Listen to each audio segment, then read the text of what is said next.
नहमदुहु व नुसल्ली अला रसूलिहिल करीम अम्मा बाद औज़ु बिल्लाहि मिनश शैतानिर रजीम बिस्मिल्लाहिर रहमानिर रहीम रब्बि इश्रह ली सदरी व यस्सिर ली अमरी वहलुल उक़दतन मिन लिसानी यफ़क़हू क़ौली। अस्सलामु अलैकुम नाज़रीन, मैं हूँ आपकी होस्ट नबीला और मैं आपका खैर मक़दम करती हूँ आपके प्रोग्राम सेहत एक नेमत में। जैसे कि आप जानते हैं कि हमारा शो है वो लाइव है और हम आपके सवालों जो भी सवालात हो अपनी सेहत के मुतालिक उसका जवाब हम अपने शो में देते हैं। और उसके अलावा आप हमें जो हमारे जो है रिपीट टेलीकास्ट को भी नेक्स्ट डे देख सकते हैं और आप हमें ईमेल भी कर सकते हैं info@iqra.tv पर। ठीक है, चलिए आज का प्रोग्राम शुरू करते हैं। लास्ट वीक जो है टाइम की कमी की वजह से मैं जोड़ों के जो दर्द होते हैं उसके बारे में कुछ आपको जो है नुस्खे शेयर करने वाली थी, क्योंकि सर्दियों का मौसम है तो अक्सर जो है हम दर्दों पे ही बात करते हैं, क्योंकि जो दर्द गर्मियों में जो बैठे हुए रहते हैं वो सर्दियों में है वो उठ जाते हैं और अब काफ़ी हद तक जो है वो दर्द जो है पेन जो है वो बहुत तकलीफ़ देता है हमारे रोज़मर्रा की ज़िंदगी में। तो इंशाल्लाह उसके बारे में कुछ 2-3 नुस्खे हैं, इंशाल्लाह उसको ख़ास करके ख़याल रखें और उसको अपनी ज़िंदगी में जो है लेकर आएँ। इंशाल्लाह उससे खाने से फ्रूट्स जो है वो खाने से जो है आपकी जो परेशानी है वो काफ़ी हद तक जो है वो कम हो सकती है। तो जोड़ों के दर्द को दूर करने के लिए जैसे मैंने कहा था विटामिन से भरा हुआ फल खाना चाहिए हमको, जिसको हयातीन कहते हैं, विटामिन होती है। और ये जो दर्द होते हैं कहीं ना कहीं हमारे जिस्म में, हमारे खून में किसी चीज़ की ज़्यादती या किसी चीज़ की कमी की वजह से जो है हमारे जिस्म को जो है पेन की तरफ लाता है। फिर वो हड्डियों में अगर किसी को चलते फिरते मार लग गई हो या फिर एक उम्र के साथ साथ जो है हमारी हड्डियां कमज़ोर हो जाती हैं, हमारी हड्डियों से चिकनाहट कम हो जाती है, उस वजह से जो है ये सब चीज़ जो है लाहक हो जाती है। तो उसके लिए जैसे कि चकोतरे जो होते हैं जिसको ग्रेप फ्रूट बोलते हैं, पपीता, संतरा, माल्टा और किनुआ, ये कुछ फ्रूट्स हैं जिनको आप रोज़मर्रा खा सकते हैं। तो इसका इस्तेमाल आप अगर मेडिसिन की तरह करें कि आपको अपने दर्द को है, जो जोड़ों की तकलीफ़ है उसको ख़त्म करना है इंशाल्लाह, अगर आप वो सोच के इसका इस्तेमाल करें तो आपके दर्द को है काफ़ी हद तक जो है इफ़ाक़ा पहुँचेगा। और ये इन सब चीज़ों को मिसाली फल कहा जाता है जोड़ों के दर्द के लिए। तो इसमें आम भी शामिल है, लेकिन क्योंकि आम का मौसम अब नहीं है, हालांकि यहाँ पे माशाल्लाह अल्लाह ने बहुत ही नेमत दी हुई है कि हर चीज़ आपको अभी हर मौसम में आपको कोई भी फल मिल जाता है। लेकिन मैं हमेशा से कहती हूँ जो जिस वक्त जो फल आता है, मौसमी जो फल होता है उसका इस्तेमाल ज़रूर करें और रोज़ाना इसको खाएं, इसमें कोई परेशानी या तकलीफ़ नहीं है। बल्कि किनुआ में अगर थोड़ा सा खटास हो ना तो वो आपके लिए और बेहतर होता है। बल्कि खट्टेपन के लिए मैं जोड़ों के तकलीफ़ के लिए, जिनको तकलीफ़ होती है रोज़ाना बॉडी में पेन रहता है, उनके लिए चाहिए कि वो नींबू का और इमली का जो इस्तेमाल है वो कम कर दे, बंद कर दे ठंडियों में। और अचार भी जो हम खाते हैं वो गर्मियों के लिए बहुत फ़ायदेमंद है। अचार में हमारी इतनी चीज़ें जो पड़ती हैं, जो हमारे इंग्रेडिएंट्स होते हैं वो कहीं ना कहीं सेहत के लिए बहुत अच्छे होते हैं, लेकिन क्योंकि उसमें थोड़ी बहुत खटास भी होती है, तो जो कच्चे आमों का जो खटास जो गर्मियों में हमें अलग फ़ायदा पहुंचाता है, वो ठंडी में हमारे दर्द को बढ़ा देता है। तो ये थोड़ा सा डिफरेंट होता है उन चीज़ों को। तो कोशिश करें कि नींबू जो है, नींबू का इस्तेमाल और इमली का इस्तेमाल ख़ास करके ना करें। उसके अलावा हफ्ते में एक बार मछली खाने की कोशिश करें या हर 2 दिन में मछली खाने की कोशिश करें। जो उसमें मच्छियों में जो विटामिन होती है वो कहीं ना कहीं हमारे दर्द को जो है कम करती है, क्योंकि हम नॉनवेज के हिसाब से गोश्त और चिकन बहुत ज़्यादा खाते हैं, क्योंकि वो बॉडी को बहुत गर्म देता है। ये जो चिकन होता है वो ज़्यादातर फ़ायदा सिर्फ बॉडी को गर्म करने के लिए ही इस्तेमाल होता है, ना कि हम उससे और कुछ फ़ायदा उठा सकते हैं। ये एक सोर्स ऑफ थिंग्स हो सकता है, लेकिन हम उससे ज़्यादा फ़ायदा नहीं उठा सकते। एक कॉल ले लेते हैं। अस्सलाम वालेकुम। जी वालेकुम सलाम। जी जी, लास्ट टाइम आपने बताया था ना वो जो हनी वाला नुस्खा, वो उससे मैंने बोला था वो ब्लड प्रेशर हाई हो जाता था। हाँ हाँ आपने हाँ बोला था एक दिन छोड़कर ट्राई करो, जी फिर भी हाँ, हाई हो जाता था। आपने बोला था फिर कोई डिफरेंट नुस्खा बताएंगे।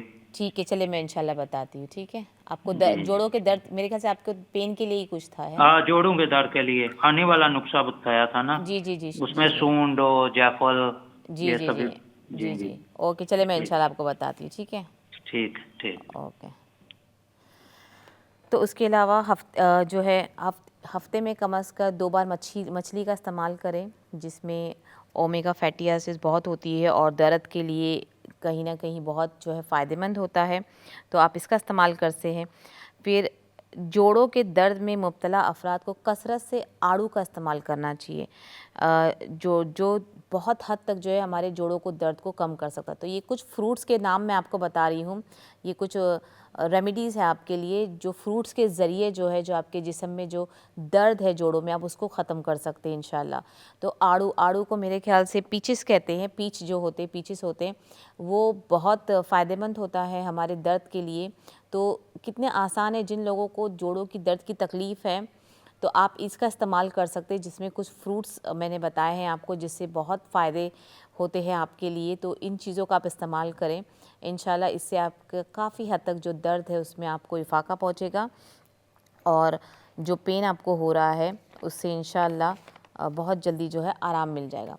तो रोज़ाना के इसमें आप अगर इस्तेमाल ही करें फ्रूट्स वगैरह और अपने नॉनवेज को आप कम कर दें, और अगर आपको नॉनवेज खाना हो तो मछली का इस्तेमाल ज़्यादा करते, तो ये बहुत बेहतरीन चीज़ हो जाती है कि आप इसका इस्तेमाल कर सकते हैं।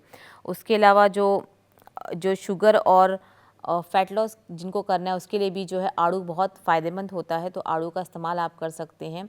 मेरे ख़्याल से पीचिस, अगर मैं गलत नहीं तो खुबानी को ही कहते होंगे पीचिस, तो उर्दू का नाम अगर है तो खुबानी होगा ये, तो आप इसका इस्तेमाल कर सकते हैं, ठीक है। उसके अलावा आलू बुखारा जो होता है, सूखा हुआ जो आलू बुखारा है उसका भी आप इस्तेमाल कर सकते हैं। और अगर इसमें कोई भी फ्रूट्स में कोई भी फल में अगर हल्का सा खटास मौजूद है, तो ये आपको समझना चाहिए कि ये फ्रूट जो है आपकी सेहत के लिए ज़्यादा फ़ायदेमंद होगा। अगर आप उसके अगर आप अपोज़िट ले लें कि जो बहुत ज़्यादा मीठा रसदार होता है, वो कहीं ना कहीं आपको शुगर के जो पेशेंट्स हैं उनको वो थोड़ी सी परेशानी होती है। इसलिए आप कोशिश करें कि अपने, क्योंकि हम जब जाते हैं मार्केट में तो हम मीठा कोशिश करते हैं कि मीठा और रसीलेदार जो है फ्रूट्स वो आपको मिल जाए, तो ऐसा ना करें जिसमें खटास थोड़ी सी बहुत हो। जैसे मैंने अनार के फ़ायदे आपको बताए थे, जिसमें थोड़ा सा खटास हो, उसका अलग फ़ायदा था, मीठे का अलग। उसी तरह हर फ्रूट्स में अगर थोड़ा सा खटास हो तो वो आपके जिस्म के लिए बहुत फ़ायदेमंद होगा। तो कोशिश करें कि आप इसका इस्तेमाल कर सकें। कहते हैं तकलीफ़ बताने से जो है वो कम होती है और खुशियाँ बताने से जो है वो ज़्यादा होती है। लेकिन अक्सर अगर हम आज के माहौल में रहें तो लोग अपनी तकलीफ़ों को जो है छुपाते हैं, और तकलीफ़ छुपाने में सबसे बड़ा जो हमारा जो छुपा हुआ राज होता है वो हमारी सेहत का होता है, जो हम अपनों को नहीं बताते हैं। कहीं ना कहीं बहुत बड़े रीज़न्स होते हैं, मसले होते हैं इसके, लेकिन क्योंकि मेरा ऐसा हमारा मानना है कि तकलीफ़ बताने से वाकई में कम हो सकती है और खुशी बताने से ज़्यादा होती है। अब ये अपोज़िट हो गया है, लोग खुशी ये सोच के नहीं बताते हैं, और इसमें भी कुछ कंडीशंस होती है कि खुशियाँ जब आप बताओ किसी को तो ऐसे किसी अपनों को, ख़ास को बताओ, जिसको बताने से वाकई में उसको जो है आपकी खुशी से जो है वो उसको खुशी होती हो, खुशी मिलती हो। तो आप ऐसों से अगर अपनी खुशी को ज़ाहिर करें तो वो हमारे हक़ में जो है फ़ायदेमंद होती है। उसी तरह तकलीफ़ की बात अगर मैं कहूँ तो जो ये तकलीफ़ बताने से कम होती है, लेकिन आजकल के नए जो माहौल है वो तकलीफ़ नहीं बताते हैं, अपनी सेहत को जो है छुपाया जाता है। चाहे वो रिश्तेदारों को, अपने घर में हम जिसके साथ रहते हैं उनको भी नहीं पता होता है, क्योंकि लोगों में नेगेटिविटी बहुत आ जाती है और लोग बहुत डरते हैं। बीमार होने से ज़्यादा बीमारी को बताने से लोग बहुत डरते हैं। ये बहुत बड़ी वजह है जिन लोगों को नहीं शेयर करने की वजह से जो है दिमागी बीमारियां, दिमागी कमज़ोरियां हो जाती हैं। क्योंकि ये चीज़ें जो है आप सबको तो नहीं बता सकते, लेकिन मैं चाह रही हूँ कि हम ऐसे लोगों को बताएं जिनको बताने से हमारी तकलीफ़ वाकई में कम हो, और हमारी खुशी उनको बताएं जिनको बताने से वाकई में हमारी खुशी में चार चांद लग जाए। तो ये चीज़ें बहुत आजकल की सोसाइटी में मानी जाती है। तो कोशिश करें कि अपनी चीज़ों को जो है बहुत बेहतर से जो है वो एक्सप्लेन करें, हर चीज़ को अपने दिमाग में जो चीज़ें ना रखें, और एक बहुत बड़ी जो बात ये होती है कि जब हम बीमार होते हैं तो हम बहुत बड़ी गलती ये करते हैं कि हम उसको बहुत सोचते हैं, सुबह शाम हम उसके बारे में जो है सोचते हैं कि उसमें हम अपने आप को रिग्रेट करते हैं, कि अपनी गलतियों को रिग्रेट करते हैं कि या हमारे से कुछ गलती हो गई है खाने में, पीने में, या कोई भी आप बात ले लें परेशानियों से। तो ये सब चीज़ों की वजह से जो है चीज़ें और ख़राब होते जाती हैं। तो कोशिश करें कि अपनी बातों को जो है अपने प्यारों को ज़रूर बताएं जो आपसे वाकई में प्यार करते हैं, और उन लोगों को बताएं जिनसे लगता है कि आपको बताने से जो है आपको इंशाल्लाह कोई नज़र नहीं लगेगी, हर नज़र बद से आप बच जाएंगे। तो आप उनको लोगों को ज़रूर बताएं। ये सब चीज़ें अगर आप पुरानी चीज़ों को देखें, मेरा बताने का मकसद ये है कि जब पुराना ज़माना था जो चला गया है पूरी तरह से, ये नए माहौल में कभी कभी बहुत आप सोचोगे तो आपको बहुत अजीब लगेगा। एक वक्त होता था कि घर के नज़दीक ही सब हमारे चाचा, मामू, खाला, ज़ाद हर कोई घर के आसपास होता था, या कोई दूसरे एरिया में भी हो तो अगर हम उसको कॉल करते या हम उसको अगर उस तक किसी भी तरह से मैसेज पहुंच जाता कि फ़लाना घर में फ़लाना बंदा बीमार है, चाहे वो छोटी सी सर्दी ज़ुकाम ही क्यों ना हो, क्योंकि बुखार की शिद्दत जो है 2 से 3 दिन तक तो रहती है। तो वो जो है घर में आते, वो लोग मिलते थे, इयादत करते थे मरीज़ों को जाके, बीमार को जाके इयादत होती थी उनकी, और ये सवाब का भी काम होता है। तो ये सब चीज़ों से हम जो है एकदम दूर हो चुके हैं। मतलब अगर आप आज बीमार भी हो तो कोई आपसे ये नहीं पूछता कि आप ठीक हो, कोई चीज़ की परेशानी तो नहीं। और क्योंकि लोगों की समझ में ये है कि अगर आपका काम अच्छा है और आप बाहर घूम रहे फिर रहे तो लोगों का एक दिमाग में ऐसी बातें बन जाती है कि अगर ये बंदा इस तरह जी रहा है तो मतलब वो ठीक है, वो खुश है। ऐसा नहीं होता है। और लोगों को चाहिए, लोगों से मुराद ये है कि रिश्तेदारों को चाहिए, अपने प्यारों को चाहिए कि अगर आप उनको देख रहे हो कि वो बंदा जो है वो तो जी रहा है, खुश है, माशाल्लाह उसकी कमाई अच्छी है, घर अच्छा है, बच्चे हैं, लेकिन फिर भी ये अल्लाह ताला ने निज़ाम बनाया हुआ है हम सब मुसलमानों के लिए, जो रिश्ते हमें दिए हैं, हमें चाहिए कि हम उनसे बात करें, अपनी परेशानियों को ज़ाहिर करें। जैसे अगर हम बीमार हैं तो अगर हम अपने माँ बाप को बताते हैं तो माँ बाप कितनी भी नाराज़ क्यों ना हमसे, यकीन माने हमसे कितनी भी बड़ी गलती क्यों ना हो गई हो औलाद से, लेकिन जो माँ बाप होते हैं वो हमेशा अपनी दुआओं में याद रखते हैं, वो हमेशा हमारे लिए दुआ करते हैं। और जब भी वो हमारे लिए हाथ उठा के दुआ करते हैं अल्लाह ताला उसमें हमको शिफा देता है। और आप तो माँ के बारे में जानते ही हैं कि जब तक माँ हयात हो और आप उसकी दुआएं लेते रहो तब तक जो है बच्चों के सामने कोई ऐसी बड़ी चीज़ नहीं आती है जो उनको नुकसान पहुंचाती, क्योंकि माँ की दुआ जो है उस बीच में आ जाती है। तो ऐसी बहुत सी हदीस जो है गुज़री है, ऐसी बहुत सी हदीसें हैं जो अगर आप पढ़ोगे तो आपको एहसास होगा। तो उसके अलावा और बड़े भाई बहन जो होते हैं, छोटे भाई बहन भी होते हैं, तो हमें चाहिए कि हम अपनी तकलीफ़ खुशी को नहीं बताएं, चले नज़र लग जाती है और एक बहुत दिमाग में चीज़ बैठी हुई है।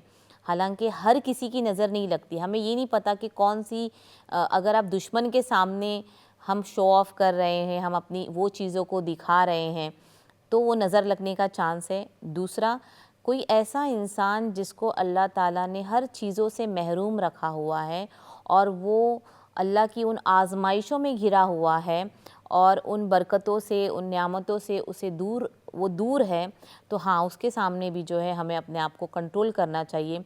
तो थोड़ी शुरुआत हमें करनी चाहिए और थोड़ी चाहिए कि सामने जो है उनको जो है हाथ बढ़ाना चाहिए।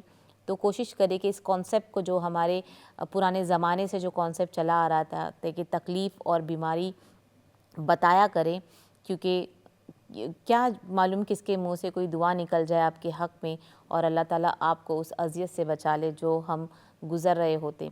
तो उसको शेयर करें और ये बहुत ज़रूरी है। ये सोच के बताएं, अगर आप वाकई में बहुत हम डरते हैं तो अल्लाह ताला से बात करें, अपनी नमाज़ों में ख़ास करके तहज्जुद में अपने लिए खूब दुआ किया कीजिए। बीमारों को चाहिए, जो बहुत ज़्यादा बीमार है अपने हेल्थ को लेकर, अपनी सेहत को लेकर, और बहुत से ख़यालात जो है दिल में आना शुरू हो जाते हैं एक छोटी सी अगर एक सर्जरी, हमारी छोटी सी सर्जरी मैं इसलिए बोल रही हूँ क्योंकि सर्जरीज़ जो है छोटी भी होती है, बहुत बड़ी भी, मेजर भी होती है। तो छोटी से छोटी भी सर्जरी को लेकर हम इतना ज़्यादा परेशान हो जाते हैं, तो उसके साथ साथ हमें बहुत सी जो है और बीमारियां जो है लग जाती हैं। तो आज के ज़माने में जो कॉमन बीमारी है, शुगर की बीमारी है, ब्लड प्रेशर है और कोलेस्ट्रॉल है और हार्ट के जो पेशेंट रहते हैं उसके लिए। लेकिन यकीन माने, अगर आपने शुगर, कोलेस्ट्रॉल और ब्लड प्रेशर को अगर आपने कंट्रोल में रखना सीख लिया कि किस तरह वक्त पे आप उसको कंट्रोल कर सकते हो, तो इंशाल्लाह आगे चल के जो बड़ी जो बीमारियां जो है, जैसे हार्ट की प्रॉब्लम हो जाती है या कोई लंग्स प्रॉब्लम हो जाती है या फिर ब्रेन हेमरेज हो जाता है, इन सब चीज़ों से हम बच सकते हैं। शुरुआत परहेज़ जैसे है, परहेज़ करना है। अब अक्सर ये होता है कि शुगर के जब पेशेंट्स को कहा जाता है कि आप चीज़ों को परहेज़ करें, लेकिन क्योंकि शुगर का ये प्रॉब्लम होता है, जिनको डायबिटीज़ होती है उनका ये प्रॉब्लम होता है कि उनको मीठे की क्रेविंग होती है, उनको भूख बहुत लगती है, उनको प्यास बहुत ज़्यादा लगती है, तो उस वजह से उनका जो खाने का जो तरीका है वो चेंज हो जाता है। अच्छा, बहुत सी जगहों पर ऐसा भी देखा गया है कि लोग जो है बहुत स्ट्रिक्टली जो है वो फॉलो कर रहे हैं चीज़ों को, वो मीठा नहीं खा रहे हैं, ऐसे कोई फ्रूट्स उन्होंने नहीं खाया जिसमें शुगर की मिकदार बहुत ज़्यादा होती है, और मतलब हर तरह से वो, लेकिन फिर भी जो है उनका शुगर जो है मैनेजेबल नहीं होता है। तो इसकी एक बहुत बड़ी रीज़न ये है कि शुगर जो है वो आपके जो खून में जो है वो ज़्यादा हो जाता है। अब जब एक बार जो है आपके खून के अंदर कोई चीज़ ज़्यादा हो गई या खून की नालियों में चिकनाहट आ गई, तो उसको अगर आपने अपना खाना पीना एक कंट्रोल भी करा है, तो बहुत जो उसमें ट्रिक्स होते हैं करने के लिए और किस तरह उसको साफ़ किया जाता है वो भी हमको पता होना चाहिए। तो जो लोग बहुत ज़्यादा हैवी डाइट पर है, मीठा बिल्कुल भी नहीं खाते हैं, बहुत माशाल्लाह कंट्रोलिंग है, फिर भी अगर उनकी शुगर कम नहीं होती है, तो उनको चाहिए कि वो अपने खून के साफ़ के लिए, अपने खून के दौरान और खून के साफ़ के लिए कुछ करें। एक कॉल ले लेते हैं। अस्सलाम वालेकुम। हाँ जी, वालेकुम सलाम। जी एक बात पूछनी है आपसे करूँ। जी जी बोले। चक्कर चक्कर बंदे की अचन तक क्या खाना चाहिए ना? क्या बोला आपने? शक्कर? जेड़े चक्कर होने ना, है बंदे ने जेड़े चक्कर आते चक्कर आते, अच्छा चक्कर आती है, चक्कर आती है हाँ आपको, ठीक है। हाँ उसके लिए आपको क्या करना है आप पूछ रहे हो, ठीक है। कोई बात दसो तो। गले की दर्द है था वो भी। अच्छा, गले में भी दर्द है, ठीक है, चले क्या इंशाल्लाह मैं खाना बताती चाहिए? हूँ, ठीक है। अच्छा, ओके, शुक्रिया बहुत बहुत। ओके, शुक्रिया शुक्रिया। शुक्रिया। तो कोशिश करें कि शुगर इसके लिए चाहिए कि आप अपने खून पे ध्यान दें। तो मैं हमेशा यही कहती हूँ कि जिसके लिए हमें जो है खून को साफ़ करने के लिए नीम का पानी, नीम का जो पत्ता होता है उसका पानी बहुत बेहतर होता है। उसके लिए अलावा अगर नीम का पत्ता अवेलेबल नहीं है तो आप करेले के जूस पे जा सकते हैं, और यकीन माने अगर आपका जो खून अगर साफ़ हो जाता है, आपके खून से जो है मिठास जो भी मिली हुई है शक्कर वो निकल जाती है, तो ये आपके लिए बहुत जो है आसानी कर देता है। तो अभी हमारे ब्रेक का वक्त हो गया। इंशाल्लाह ब्रेक के बाद आने के बाद जो है मैं आपके सवाल के जवाब दूंगी और इंशाल्लाह अपनी बातों को पूरा करूंगी। अस्सलाम वालेकुम व रहमतुल्लाहि व बरकातुहू।